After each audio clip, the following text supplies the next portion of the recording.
শেষ হয়েছে Bangladesh premier league. নানান আলোচিত ঘটনায় ঠাসা ছিল বিপিএল এর ১২তম আসর। কখনো মালিকানা বদল, কখনো খেলা স্থগিত। সমর্থকদের জন্য ভিন্ন এক অভিজ্ঞতা ছিল ট্রফি আনভেইল স্টাইল। তবে নতুন ধারার বিপিএল এ মিসিং ছিল বিপিএল এর পুরনো ভাইব, যার নেপথ্যে টি-20 বিশ্বকাপের ভারত ইস্যু। আমরা আর দল চালাতে পারছি না, মালিকানা বুঝে নেওয়া হোক। ঠিক যেন এভাবেই বিসিবির কাছে অনুরোধ করে মালিকানা বুঝিয়ে দিয়ে তল্পিতল বা গুটিয়ে সটকে পড়ে চট্টগ্রাম রয়্যালস মালিক পক্ষ। আর সেই দলটাই খেলে ফাইনালে, হয় রানার আপ। নোয়াখালী এক্সপ্রেসের অনুশীলনে কোচের চলে যাওয়া আবার ফিরে আসার ঘটনাও এবার বেশ আলোচনায় ছিল। তবে সবকিছু ছাপিয়ে গেছে বোর্ড পরিচালকের করা এক মন্তব্যে। ক্রিকেটাররা কোনো শিরোপা জেতাতে পারে না, তাতে বোর্ডের অভিযোগ নেই। বিশ্বকাপ খেলতে না পারলে তাদের আর্থিক ক্ষতির অভিযোগ কেন থাকবে, সে নিয়ে কবের মিটিংও হয়েছিল। আর ফলাফল একদিন খেলা বন্ধ। মাঠের খেলার পাশাপাশি ছিল বাইরের নানান অদ্ভুত কাণ্ড। এ যেন এক টিকিটে দুই সিনেমা।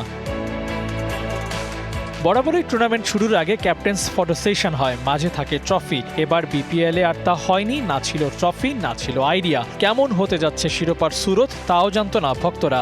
সমর্থকদের জন্য সারপ্রাইজ অবশ্য রাখে বিসিবি। ফাইনাল ম্যাচের দিন হেলিকপ্টারে চড়ে নামে ট্রফি। বিপিএল এর ইতিহাসের সেরা ট্রফিও বলছেন কেউ কেউ। বিদেশ থেকে দেশে রেমিটেন্সের টাকা আসে নিরাপদে, তাই আজই আপনার আপন। অপেক্ষার ফল যে মিষ্টি হয়, সেটাও এবার ঠিকঠাকই বুঝিয়েছে বিসিবি। মাঠের খেলায়ও বেশ কিছু চমক তো ছিলই। ইমার্জিং এশিয়া কাপে ভালো করা রিপন সাকলায়েন দুজনেই বিপিএল এর নজর কেড়েছেন, জিতেছেন শিরোপা। হান্নান সরকারের অনুরোধে জিমি নিশামের থেকে যাওয়া কেন উইলিয়ামসনের বিপিএল খেলতে আসা, সবই হয়েছে। তবে এবারও শেষ 4 থেকে বাদ পড়েছে রংপুর রাইডার্স, যেন বিপিএল এর মাস্ট হ্যাভ আইটেম এটি। সবশেষ ফাইনাল রাজশাহী ঘরে তুলেছে আরও এক শিরোপা। শান্তর পরপর 2 ফাইনাল জয়ের দিনে মুশফিক করেছেন হ্যাট্রিক। পজিটিভ ভাইব নিয়ে আসা বিপিএল আরও লাইমলাইট পেত যদি না থাকতো বিশ্বকাপ আর Mustafiz issue. Abu Naim, DVC news desk.